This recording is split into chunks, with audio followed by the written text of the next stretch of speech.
How to fix TikTok video under review. Hey everyone, welcome back to the channel. In today's tutorial, I'm going to show you guys how you can fix if your video has been under review for more than one day.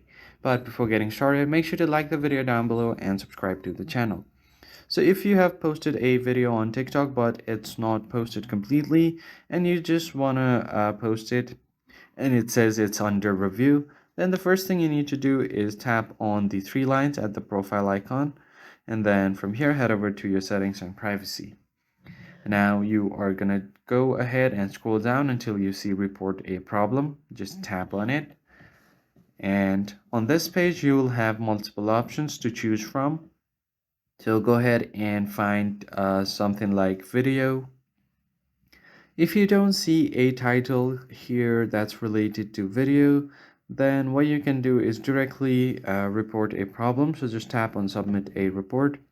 And here you're gonna write down that your video is under review for more than one day, and then you want to post the video. Then just give your video details here. You can also add a screenshot or a screen recording of the video. Then just tap on submit and TikTok will reach back to you within a day or two and your problem will be fixed. I hope you found this tutorial helpful. I'll see you guys on the next one.